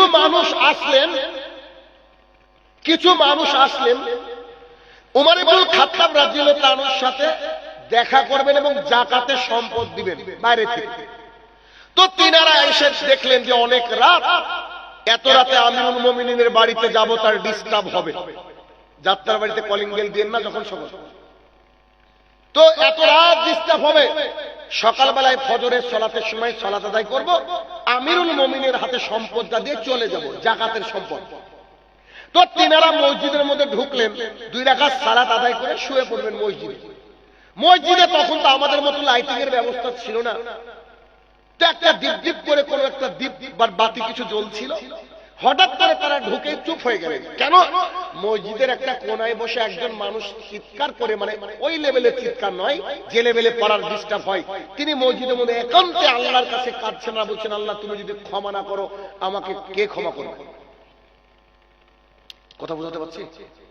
তুমি যদি ক্ষমা না করো আমাকে কে ক্ষমা করবে? আল্লাহ আমি খুব পাপী মানুষ, তুমি আমাকে ক্ষমা করে দাও। এরকম করে যখন কাঁদছেন, এই লোকগুলো বলছে, হায় রে হায়, মদিনার বুকেও মক্কার বুকেও এত বড় পাপী মানুষ আছে। সবাই যখন ঘুমিয়ে আছে, তখন ইনি এসে কান্নাকাটি করছেন। মানুষের পরিস্থিতি বুঝতে পেরে যে ব্যক্তি কাঁদছিলেন তিনি তার মুনাজাতটাকে বন্ধ করে দিলেন। মানে কেউ এসেছে হয়তো আতিথেয়তা করতে হবে, তাই তিনি মুনাজাতকে বন্ধ করে দিয়ে যখন এদের সাথে সাক্ষাৎ করতে আসলেন দেখলেন তিনি আর কেউ নন, স্বয়ং ওমর ইবনে খাত্তাব রাদিয়াল্লাহু আনহু। বুঝা, আপনি আমিরুল মুমিনিন, আপনার ডিস্টার্ব হবে বলে আপনার বাড়ি থেকে আপনাকে ডাকিনি। তখন তিনি বললেন, দুঃখিত, সারাদিন জনগণের জন্য আল্লাহ আমাকে নিয়োজিত করেছে, আমি আমার আল্লাহকে সময় দিতে পারি না, তাই রাতের বেশিরভাগ অংশটা আমি আল্লাহর কাছে ইবাদতে কেঁদে কেঁদে কাটিয়ে দিই। মুন্না টোলার মানুষ তারা, মুল্লা টোলা, আরে কি দিয়ে বুঝাবো আপনাকে বলেন তো, কি দিয়ে বুঝাবো? যার কাছে জান্নাতের সার্টিফিকেট, যিনি আল্লাহ রাসূল সাল্লাল্লাহু আলাইহি ওয়াসাল্লামের কাছের মানুষ, তিনি এইভাবে কান্নাকাটি করে। ভাইরা আমার, আমাদের পরিস্থিতি কি? আমাদের পরিস্থিতি কি? আবু বকর সিদ্দিক রাদিয়াল্লাহু তাআলা পৃথিবীর অন্যতম একজন ভালো মানুষ। আবু বকর রাদিয়াল্লাহু তাআলা প্রতিদিন একটা মহিলার বাড়িতে যায়, কিছুক্ষণ সময় থাকে আর পরে চলে আসে। ওমর ইবনে খাত্তাব রাদিয়াল্লাহু তাআলা বলছেন যে কি ব্যাপার? আবু বকর যায় এই বাড়িটায়, আবার চলে আসে। ঘটনা কি? যায় আবার চলে আসে। ঘটনা বুঝতে পারলাম না তো তিনি একদিন আবু বকর রাদিয়াল্লাহু তাআলা যখন চলে এসেছেন বাড়ি থেকে, দেখলেন যে সে মহিলার ফাঁকা, বাড়িতে কেউ নেই, মহিলা ছিলেন অন্ধ। তো তিনি চলে গেলেন, গিয়ে বলছেন, আচ্ছা মা, আপনাকে একটা প্রশ্ন করব। তো কি? আপনার বাড়িতে প্রতিদিন কে আসে বলতে পারবেন? তো বলছে, না, কে আসে তা তো জানি না, কিন্তু উমার কি বুঝতে পেরেছে কিনা কে আসে কিনা? তিনি বলছেন, উনি এসে কি করেন? উনি এসে নিজে হাতে ঝাড় দেন, বাড়ি পরিষ্কার করেন, আর আমার কাছে কিছু খাবারের ব্যবস্থা করে দেন। উমর ইবনে খাত্তাব রাদিয়াল্লাহু তাআলা আনহু বলছেন, পরবর্তী সময় যদি যাতে আমাকে খলিফা নির্বাচন করে, আমার জন্য কত বড় যে দায়িত্ব হবে, বা পরবর্তী খলিফার জন্য কত বড় যে দায়িত্ব হবে, এটা আমরা বুঝতে পারছি না। একজন মানুষ যে জনগণের নেতা, সেই ব্যক্তি একটা মহিলার বাড়িতে সেইভাবে খেদমত করে, আল্লাহ পরবর্তী জীবনটা আমাদের জন্য কত কঠিন। ইতিমধ্যে সেই মহিলার বাড়িতে গিয়ে খেদমত করতে শুরু করলেন ওমর ইবনে খাত্তাব রাদিয়াল্লাহু তাআলা আনহু। সেই মহিলা যখন খেজুর খাচ্ছিলেন, খেজুর খেতে খেতে ওমর ইবনে খাত্তাব রাদিয়াল্লাহু তাআলা আনহুকে বললেন, আপনার বন্ধুটা মারা গেছে তাই না? আপনার যে বন্ধুটা আসতো সে মারা গেছে? তখন ওমর ইবনে খাত্তাব রাদিয়াল্লাহু তাআলা বলছে, মানে সে মারা গেছে মানে কি? আমি তো বুঝতে পারলাম, আপনি তো দেখতে পান না। জি, আমি দেখতে পাই না। তো মারা গেছে এটা আপনি কি করে বুঝলেন?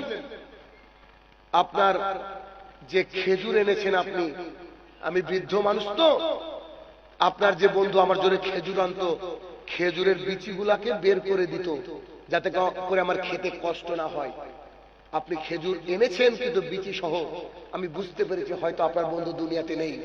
ওমর ইবনে খাত্তাব রাদিয়াল্লাহু তাআলা চোখ দিয়ে পানি গড়িয়ে পড়ছে আর বলছে, আল্লাহ, পরবর্তী শাসক, পরবর্তী যারা খলিফা হবে তাদের জন্য পৃথিবীটা কত ভয়ঙ্কর, কত কঠিন, যে এত খেদমত কি করে আল্লাহর কাছে করব।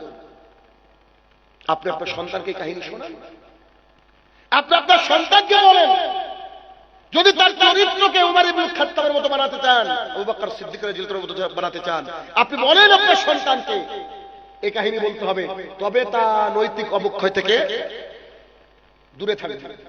এ ঘটনা বলা ঠিক নাই, তারপরে বলি। আমার ছেলের বয়স 12 বছর। দানের ব্যাপারে উদ্বুদ্ধ করি খুব বাড়িতে। আমার বাড়িতে আলাদা একটা সাদাকা বক্স আছে, সবাই সেখানে দান করে। ছেলের ঈদে 500 টাকা হয়েছে, আমি দিয়েছি, ওর নানু ইত্যাদি সবাই দেয়, তো 500 টাকা হয়েছে। খুতবা দিয়েছি ঈদের, বাড়িতে এসেছে, ওর আম্মু বলছে, আব্বু ক টাকা দান করেছো? তো ছেলে বলছে, আমি সবটাই দান করবো ভেবেছিলাম, কিন্তু খুব বেশি দান করিনি। ওর আম্মু বলছে, ক টাকা দান করবো? 400 টাকা দান করেছি। বুঝতে পেরেছেন? বাচ্চা ছেলে 500 টাকা পেয়েছে, দান করেছে কত? 400। তবে বলছি, আমি কিছু দিয়ে আব্বু, এত টাকা তো লাগবে না। কয়েকদিন আগে একটা ব্যাংকার ছিল, 2 ভবন ভেঙেছে, ভেঙে আমি বললাম যে কিছু দান করা যায়, তো আমার বুকের মধ্যে মানে একটু কেমন করছে, আল্লাহ সবই কি দান করে দেয় নাকি? ছেলেকে তো শিখেছি আলহামদুলিল্লাহ দিক, তারপরে ভাবছি বাচ্চা ছেলে এত কষ্ট করে গুছিয়েছে, তা বললাম যতগুলো খুচরো আছে এগুলো দিয়ে দাও, তাও একটা যথেষ্ট দান করেছে, যা আপনার মসজিদের মুসল্লি হয়তো 1 মাস কি 1 বছর দান করেন কিনা সন্দেহ। ভাইরা আমার, এই যে নৈতিক অবক্ষয় এই সন্তানের ইনশাআল্লাহ হবে না, এইভাবে আমাদেরকে চেষ্টা করতে হবে। তাহলে কি, এক হচ্ছে তার চরিত্র ব্যাপারে তাকে উন্নততর যেন চরিত্র হয়, তাই সাহাবেদের ঘটনা তাকে শোনাতে হবে, 1। 2, পারিবারিক জীবনে যার চরিত্রের কথা বলতে হবে। 2, আল্লাহ সুবহানাহু ওয়া তাআলার ভীতি যদি তার অন্তরের মধ্যে থাকে, আসে, জেনারেট হয়, তৈরি হয়, এই কথা সন্তানদের সামনে তুলে ধরতে হবে। কেমন? আবু হুরায়রা রাদিয়াল্লাহু তাআলা আনহু বলেন, রাসূল সাল্লাল্লাহু আলাইহি সাল্লাম বলেছেন, গাভীর বাট থেকে, গাভীর ওলান থেকে দুধ বের করে নিয়ে দুধটাকে ঢুকানো যতটা কষ্টকর, যেই চোখ আল্লাহ তাআলার ভয়ে কাঁদে ওই চোখকে জাহান্নামে ঢুকানো অতটাই কষ্টকর। মানে গাভীর বাট থেকে বা ওলান থেকে দুধ বের করে ঢুকানো যায়, গরুর দুধ দহন করার পর দুধটা ভেতরে ঢোকানো যায়? বলেন তো, সম্ভব? রাসূল সাল্লাল্লাহু আলাইহি ওয়াসাল্লাম বলছে, যেই চোখ আল্লাহ তাআলার ভয়ে কাঁদে ওই চোখ কখনো জাহান্নামে যাবে না। তার মানে প্রেমিকার জন্য কাঁদেন আপনি, সম্পদ দেয়নি বাবা তার জন্য কান্নাকাটি করেন, স্ত্রী দুঃখ দিয়েছে তার জন্য কাঁদেন না, কাঁদতে হবে কার জন্য? আল্লাহ সুবহানাহু ওয়া তাআলার ভয়। আল্লাহ গো, আমি কি টিকতে পারবো আমল দিয়ে? ঠিক যেমন করে আবু হুরায়রা রাদিয়াল্লাহু তাআলা আনহু কেঁদেছিলেন মারা যাওয়ার আগে, খুব কেঁদেছিলেন, খুব। আরেকজন সাহাবী, আহারে আমি ওই সাহাবীর কথা ভাবি আর আমি অবাক হয়ে যাই। মিশর বিজয় করেছিলেন আমর ইবনে আস রাদিয়াল্লাহু তাআলা। সাহাবায়ে কেরাম বলছেন, আমরা আমর ইবনে আস রাদিয়াল্লাহু তাআলা আনহুর বাড়িতে গেলাম, তিনি তার সন্তান এর সামনে বসেছিলেন, আমাদের দিকে পিঠ করে শুয়েছিলেন, আর তার সন্তান বসেছিল। তার সন্তান তাকে বুঝাচ্ছে, আব্বু তুমি মিশর বিজয় করেছো, আব্বু তুমি মুহাম্মদ সাল্লাল্লাহু আলাইহি ওয়াসাল্লামের সান্নিধ্য লাভ করেছো, আব্বু তুমি এই ভালো কাজ করেছো, এই ভালো কাজ করেছো, এই ভালো কাজ করেছো। আর আমর ইবনে আস রাদিয়াল্লাহু তাআলা তার সন্তানকে বলছে, বেটা আমার বুকে তাওহীদ ছাড়া কিছু নাই, আমার বুকে তাওহীদ ছাড়া আমার কাছে কোনো আমল নাই বেটা। রাসূল সাল্লাল্লাহু আলাইহি ওয়াসাল্লাম একদিন আমার কাছে হাত বাড়িয়ে দিয়েছিলেন, আমি তার থেকে হাতটাকে ঘুরিয়ে নিয়েছিলাম, তখন আমি বেদিন কাফের বেঈমান ছিলাম, পরে আমি ইসলাম গ্রহণ করেছি বেটা, তারপর থেকে রাসূল সাল্লাল্লাহু আলাইহি ওয়াসাল্লামের চোখের দিকে কোনোদিন তাকাতে পারিনি। ওই যে তাকে আমি অপমান করেছি, এই অপরাধ বোধ আমাকে নষ্ট করে দিয়েছে, আমাকে শেষ করে দিয়েছে। আমি জানি না আমাকে জান্নাত দিবে কিনা আল্লাহ, আমি খুব আশাবাদী আল্লাহর কাছে, তবে আমি যে আল্লাহর কাছে গিয়ে দেখাবো আমার কোনো আমল নেই। তার সন্তানকে সেই কথা বলছে আর কাঁদছে। আমি আপনাকে কি দিয়ে বুঝাই? মিশর বিজয়ী সাহাবী আল্লাহর কাছে কাঁদছে, সন্তানের সামনে কাঁদছে আল্লাহর কাছে, আল্লাহ গো আমি কি জান্নাতে যেতে পারবো? আমার কাছে কিছু নাই। আপনি আপনার সন্তানকে আল্লাহর ভয়ে কান্না শেখাবেন, আপনার সন্তানকে শেখাবেন, আব্বু তুমি আল্লাহকে ভয় করো। আমি বলে থাকি, পৃথিবীর মানুষ যদি আল্লাহ তাআলাকে ভয় করত তো সিসিটিভির দরকার হতো না, অফিসের তলে সিসিটিভি লাগতো না, আবদালে আড়ালে সিসিটিভি লাগতো না।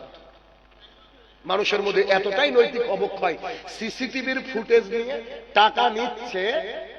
হাজারো বেকারের কতটা অবস্থা খারাপ করলো দেখলেন তো, চাকরিজীবীদের টাকা নিয়ে নগদে স্বীকার করছে আমি টাকা নিইনি। চিন্তা করা যায়? যদি নীতি নৈতিকতাপূর্ণ মানুষ থাকতো, যদি কোরআন এবং সুন্নাহ বুঝতো, যদি আল্লাহর ভয় তাদের অন্তরে থাকতো, তাহলে সেই মানুষটা আল্লাহ তাআলার জমিনে কাউকে কষ্ট দিত না, নিজের চরিত্রকে সুন্দর করত। আল্লাহ তাআলার ভয় আনতে হবে, আল্লাহ তাআলার ভয় আনতে হবে। আর আল্লাহ তাআলার ভয় যদি তাকওয়া, এমন একটা জিনিস আর আগের আলোচনা করেছে তাকওয়া নিয়ে। এই তাকওয়া মানে আল্লাহ ভীতি। এই তাকওয়া হচ্ছে এইখানে অন্তরে থাকে। এই অন্তর যদি আল্লাহ তাআলার ভয়ে পরিপূর্ণতা লাভ করে যায়, আপনি মহামানব হয়ে গেলেন, আল্লাহর কাছে আপনি খুব ভালো বান্দা হয়ে গেলেন। কেন?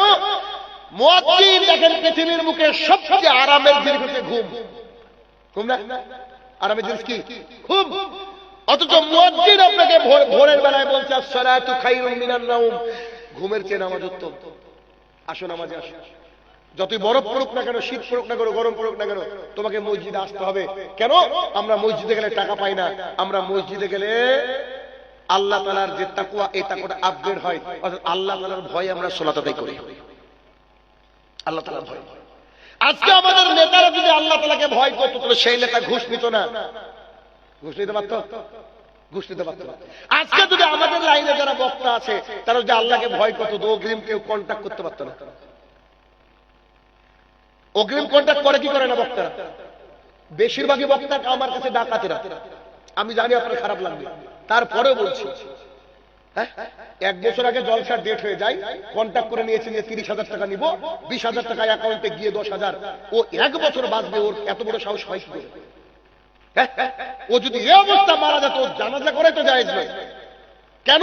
কারণ যে ব্যক্তির বাকি থাকবে, কারো কাছে টাকা বাকি থাকবে, তার জানাজা মুহাম্মদ সাল্লাল্লাহু আলাইহি ওয়াসাল্লাম পড়াননি, তার জানাজা হবে কি করে?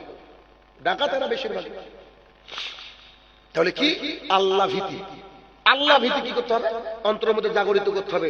যখনই আল্লাহ ভীতি জাগরিত হবে, উন্নত চরিত্র হবে, আপনার আমার নীতি নৈতিকতা হারিয়ে আপনি যে খারাপ মানুষ হয়ে গেছেন, সেই মানুষ থেকে আপনি সুন্দর একটা মানুষে পরিণত হবে। দেখেন, যার মধ্যে আল্লাহ সুবহানাহু ওয়া তাআলার ভয়, রাসূল সাল্লাল্লাহু আলাইহি ওয়াসাল্লামের প্রতি ভালোবাসা আসবে, সেই ব্যক্তি পৃথিবীর বুকে সেরা মানুষ হয়ে যাবে। দলিল দেখেন, সুমামা বিন উসাল নামে একজন ব্যক্তি ছিল। তিনি একটা গোত্রপতি ছিলেন। তিনি রাসূল সাল্লাল্লাহু আলাইহি ওয়াসাল্লামের বাড়ির মধ্যে বন্দী। আর আল্লাহ রাসূল তাকে জিজ্ঞাসা করলে বলে, আপনি আমাকে ছেড়ে দিলে আপনাকে মুক্তিপণ দেওয়া হবে, আপনি আমাকে হত্যা করলে হত্যার বিনিময়ে আপনাকে হত্যা করা হবে। তিনি আল্লাহ রাসূলের আন্ডারে আছেন, তার বাড়িতে আছেন, বাড়িতে থেকে কাকে হুমকি দিচ্ছেন? রাসূল সাল্লাল্লাহু আলাইহি ওয়াসাল্লাম। দেখেন, আপনাকে দেখাচ্ছি উন্নত চরিত্রের ফায়দাটা কি। যখন তিনি এই কথা বলছেন, 3 দিন পর যখন তাকে ছেড়ে দেওয়া হয়েছে, তো তিনি রাস্তায় যাচ্ছেন আর বলছে, বাপরে বাপ, মানুষ তো দেখেছি, এত ভালো মানুষ তো দেখিনি। কি মানুষ তো দেখেছি, এত উন্নত চরিত্র, এত ভালো মানুষ, যার বাড়িতে গিয়ে আমি দিনরাত হুমকি দিচ্ছি, সে আমাকে ছেড়ে দিল। তো তিনি ঘুরে এসে রাসূল সাল্লাল্লাহু আলাইহি ওয়াসাল্লামের কাছে ইসলাম কবুল করেছিলেন। এবং মজার ঘটনা হলো, তিনি কি বলেছিলেন জানেন? আপনার নাম হচ্ছে মুহাম্মদ সাল্লাল্লাহু আলাইহি ওয়াসাল্লাম, আপনার নাম মুহাম্মদ। এই নামটা যদি অন্য কারো শুনতাম তো আমার রক্ত গরম হয়ে যেত, কারণ আপনার নাম মুহাম্মদ, তাই এত ঘৃণা করতাম। আজকে ইসলাম গ্রহণ করার পর আপনার নাম মুহাম্মদ সাল্লাল্লাহু আলাইহি সাল্লাম, পৃথিবীর যত মুহাম্মদ আছে সবাইকে ভালোবাসে। সুবহানাল্লাহ। পল্টি দেখেন, মানে চেঞ্জটা দেখেন। 2, আপনি মক্কাতে জন্মগ্রহণ করেছেন, তাই মক্কাকে ঘৃণা করতাম। আজকে আমি বুঝতে পারছি আপনি মক্কাতে জন্মগ্রহণ করেছেন, মক্কাকে আমি ভালোবাসি। দেখেন, রাসূল সাল্লাল্লাহু আলাইহি ওয়াসাল্লামকে ভালোবাসলে কি হয়? সম্মান বৃদ্ধি হয়ে যায়। আল্লাহকে ভালোবাসলে সম্মান বৃদ্ধি হয়ে যায়। ভাইয়ের আমার, তো এই যে আল্লাহ ভীতি, যে আল্লাহর যে তাকওয়া, এইটা যদি আমরা অন্তরের মধ্যে প্রথিত করতে পারি, গেঁথে নিতে পারি, ইনশাআল্লাহুল আজিজ আমাদের সন্তানদের মধ্যে নীতি নৈতিকতা হবে না। দেখেন, আমি পড়ানোর সময় টেট পড়াই। টেট তো জানেন নাকি? ওই যে প্রাইমারি, আপার প্রাইমারি টেট। তো এই টেটের মধ্যে আমি একটা জিনিস খেয়াল করে দেখি, যখন পড়াই, আমি পেডাগজি পড়াই ইংরেজিতে। তো পেডাগজি পড়ানোর সময় দেখেছি, আমেরিকান বিজ্ঞানীরা গবেষণা করে পেয়েছে, একটা সন্তান 1 থেকে 5 বছরে যা শিখে, এটা সারা জীবন সে অ্যাপ্লাই করে। বুঝতে পারেন? একটা সন্তানকে যদি 5 বছরের নিচে বয়স হয়, ওকে জিজ্ঞাসা করবেন, বা 5-7 বছর বয়স হলে ওকে জিজ্ঞাসা করবেন, তুমি কার মতো হতে চাও, সে গ্যারান্টি বলবে যে আমি আব্বুর মতো হতে চাই। প্রত্যেকটা সন্তান। কেন বলেন তো? ওর মা বাবাই ওর কাছে হিরো হিরোইন। এই জন্য আপনার সন্তান যদি আপনাকে ভোরে উঠতে দেখে, বাড়িতে ঢুকার সময় সালাম দিতে দেখে, টাকনুর উপরে প্যান্ট পরতে দেখে, দাড়ি ছেড়ে দেওয়া মানুষ দেখে, তো সেই ছেলেটা, সেই মেয়েটা তাদের প্রতি ভালোবাসা জন্মাবে, গ্যারান্টি। বুঝতে পেরেছেন? ওর নীতি নৈতিকতা কখনো নিচে নামবে না, নিচের দিকে হবে না। যেটা মোহাম্মদ অনেকগুলো অসংখ্য হাদিস আপনার সামনে আমি কিন্তু পেশ করে এতক্ষণ যাবত দেখাচ্ছি। আমি একটা একটা করে আপনাকে দেখাচ্ছি যে আপনি যদি উন্নত চরিত্র হতে পারেন, আপনি যদি আল্লাহ ভীতি অর্জন করতে পারেন, আপনি যদি কোরআন এবং সুন্নাহ অনুযায়ী আপনার জীবনকে ঢেলে সাজাতে পারেন, সাহাবায়ে কেরামের মতো হতে পারেন, আপনার জীবনটা হবে উন্নততর, আপনার সমাজটা নীতি নৈতিকতা পরিপূর্ণ হবে। এরপরে আরেকটা রাস্তা বলছি শিক্ষকদের ভূমিকা বলতে গিয়ে এখানে আরেকটা কথা আপনাকে বলি, সেটা হচ্ছে এই আপনার মসজিদের ইমাম সাহেব যিনি, তিনাকে বলবেন বই এনে দেবেন, অনেকগুলো বই থাক, প্রয়োজনে বই দেখে দেখে খুতবা দিক, একেবারে ধরে ধরে ধরে ধরে ধরে ধরে সে টপিক অনুযায়ী কোরআন এবং সুন্নাহ মোতাবেক যদি আলোচনা করে, তাহলে সেই এলাকার সন্তানরা আপগ্রেড হবে। যেমন বেলডাঙ্গার একটা বাচ্চা আমার কাছে পড়ে, বাচ্চা, ওর মা আমাকে একটা লম্বা মেসেজ করলো, মাও আমার কাছে পড়ে, ও সোনামণি ব্যাচে পড়ে, ওর মা হচ্ছে বড়দের ব্যাচে পড়ে। আমাকে বলছে স্যার আমার মেয়ে পড়াশোনায় খুব ভালো, কিন্তু কিছুদিন থেকে আচরণ খুব খারাপ লাগছে, একটু বড় হয়েছে তো, খুব খারাপ লাগছে, আমার কোনো কথা শুনে না, পড়তে বসলে পড়ে না, কোরআন ঠিকঠাক করে পড়ে না, ওর বাবাও শিক্ষক, ওর মাও শিক্ষক, অথচ আমার কাছে পড়ে। আমি বললাম আপনি আমাকে বলে ভালো করলেন। সেদিন বিকালে বা তার পরের দিনে ওই বাচ্চাদের ক্লাস ছিল, মানে আমি হাদিস দিয়ে মানুষকে ট্রিটমেন্ট করতে পারি, বিশ্বাস করেন, এটা আমার কথা। আমি এমন একটা হাদিসকে চয়েস করলাম যে আজকে এই ব্যাচে হাদিসটা শোনাবো। আমি কারোর নাম নিইনি, কাউকে বকিনি, কিচ্ছু বলিনি। এই সন্তানকে তাদের সবাইকে, অনেকগুলো স্টুডেন্ট, সবাইকে হাদিসটা শোনালাম, মানে প্রতিদিন ক্লাসে একটা দুটো হাদিস শোনাই আমি, যারা অনলাইনে অফলাইনে পড়ে। এই হাদিসটা শোনানোর পর তার মায়ের 3 দিন বা 4 দিন পরে মেসেজ বলছে, স্যার আমার মেয়ের চরিত্র দেখে আমি মুগ্ধ, আমার আর জীবনে কিচ্ছু লাগবে না। সুবহানাল্লাহ। আমি কিন্তু কিচ্ছু বলিনি, শুধু একটা হাদিস বলেছি, বিশ্বাস করেন। বুঝে স্যার যে মেয়েটা আমার কিচেনে রান্নাঘরে প্রবেশ করে না, সে মেয়েটা এসে বলছে আম্মু তোমাকে একটু মশলাটা তৈরি করে দিই। আমি তো অবাক, চোখে পানি তো রেখেছি। ওই মেয়েটা বলছে, সেই মেয়েটা বলছে যে আমার সন্তানের মধ্যে যে চেঞ্জ পেয়েছে আমি অবাক। ফজরের সালাত একসাথে আদায় করলাম, করার পরে দেখছি আমার আগেও কোরআন পড়তে শুরু করে দিয়েছে। কে বললো হয় না? মা বাবাকে দেখে দেখে সন্তান শিখে ভাইয়ের আমার। আর যদি একটু এদিক ওদিক পথভ্রষ্ট তোমাদের নিমজ্জিত হয়, তাহলে আপনাকে তিস করতে হবে। শিক্ষকদের দায়িত্ব, ইমামদের দায়িত্ব যে ভালো ভালো সুন্দর সুন্দর খুতবা শোনাবে। আর যদি খুতবা ঠিকঠাক সুন্দর করে শোনাতে পারে, আল্লাহ ভীতি তার মধ্যে আনাতে পারে, তাহলে নীতি নৈতিকতা অবক্ষয় বলেন হবে না, হবে না। আরেকটা পয়েন্টের মধ্যে নিয়ে আসি, সেটা হচ্ছে ছোটদেরকে ভালো যারা বাসে না, স্নেহ করে না, আর বড়দেরকে যারা সম্মান করে না, রাসূল সাল্লাল্লাহু আলাইহি ওয়াসাল্লাম বলছে এই ব্যক্তি আমাদের অন্তর্ভুক্ত নয়। কেমন? আনাস ইবনে মালিক রাদিয়াল্লাহু তাআলা আনহু বলেন, আমি রাসূল সাল্লাল্লাহু আলাইহি সাল্লামের সাথে 10 বছর ছিলাম। কত বছর? 10 বছর। তার খেদমতে আমি 10 বছর ছিলাম, তার খাদেম হিসেবে। এই 10 বছরের মধ্যে তিনি আমাকে বলেননি এটা করনি কেন, এটা করেছো কেন। সুবহানাল্লাহ, আমি তাজ্জব হয়ে যাই, কি চরিত্র মুহাম্মদ সাল্লাল্লাহু আলাইহি ওয়াসাল্লাম। তিনি আমাকে 10 বছরের মধ্যে কি বলেননি, এটা করেছো কেন, এটা করনি কেন, এটা বলেননি। তার চরিত্র দেখেছেন? কি চরিত্র! যে তিনি বলছেন যে তুমি এটা করনি কেন, এটা করেছো কেন, এই বাক্য বলেননি। আনাস ইবনে মালিক রাদিয়াল্লাহু তাআলা আনহু বলেন, রাসূল সাল্লাল্লাহু আলাইহি ওয়াসাল্লাম বাচ্চাদেরকে দেখলে আগে সালাম দিয়ে দিতেন। আরেকটা হাদিস, আবু হুরায়রা রাদিয়াল্লাহু তাআলা আনহু বলেন, রাসূল সাল্লাল্লাহু আলাইহি ওয়াসাল্লাম মসজিদুন নববীতে একটা বাচ্চাকে ধরে চুমু দিচ্ছেন। হুসাইন অথবা হাসান রাদিয়াল্লাহু তাআলা জানি না, একটা বাচ্চাকে ধরে চুমু দিচ্ছেন। কিছু লোক তার সাথে দেখা করতে এসেছে, তো দেখা করতে এসে বলছে আপনারা বাচ্চাদেরকে চুমুও দেন, আপনারা বাচ্চাদেরকে চুমুও দেন। রাসূল সাল্লাল্লাহু আলাইহি ওয়াসাল্লাম অ্যানসারটা শুনেন কি সুন্দর। তিনি বলছেন কারোর অন্তর থেকে আল্লাহ যদি রহমত তুলে নেয়, ভালোবাসা তুলে নেয়, তো আমি কি করব? বুঝতে পারেন? যার অন্তরে ভালোবাসা দয়াময় আছে, সে নিশ্চয়ই তার সন্তানকে আদর করে চুমু দিবে। অতএব আমরা আমাদের সন্তানকে চুমু দিই, তোমরা দাওনি, তোমাদের অন্তরে যদি ভালোবাসা না থাকে তো আমরা কি করব? তার মানে তিনি বোঝাতে চাইলেন যে নিজের সন্তান হোক বা ছোট্ট বাচ্চা হোক, তাদের কিন্তু আদর করা জায়েজ। এবার আপনি ছোট ছোট বাচ্চাকে যাওয়ার সময় যদি সালাম দিয়ে দেন, এই ছেলেটা দেখবেন আপনাকে সামনের দিন থেকে সম্মান করবে। কেন?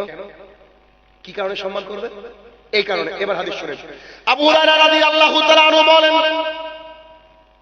রাসূল সাল্লাল্লাহু আলাইহি সাল্লাম বলেছেন, ও আমার সাহাবীরা শোনো, আমি কি তোমাদেরকে জান্নাতে যাওয়ার রাস্তা বলে দিব নাকি? সাহাবায়ে কেরাম বলছে, জি বলে দেন। বলছে, শোনো, যে ব্যক্তি একে অপরকে সালাম দেয়, আল্লাহ সুবহানাহু ওয়া তাআলা উভয়ের মধ্যে ভালোবাসা সৃষ্টি করে দেয়। আর যার মধ্যে ভালোবাসা সৃষ্টি হয়ে যায়, সেই ব্যক্তিকে আল্লাহ সুবহানাহু ওয়া তাআলা জান্নাতের জন্য মনোনয়ন দেন। আপনারা কজন আছেন বলেন তো? কজন? দেখি হাত তোলেন তো। কজন আছেন যে নিজের বাড়িতে ঢোকার সময় সালাম দেন? হাত তোলেন। নিজের বাড়িতে ঢোকার সময় সালাম দেন কজন? 1 2 3 4 5 6 7। জি, এতগুলো মানুষের মধ্যে 6 থেকে 7 জন বা 10 জন ধরে নিলাম, আমার চোখ হয়তো নাও যেতে পারে, 10 জন মানুষ সালাম দেন, তাহলে চিন্তা করা যায়। বাড়িতে ঢোকার সময় যদি বাড়িতে কেউ না থাকে, চাবিটা তালার মধ্যে ঢুকে বল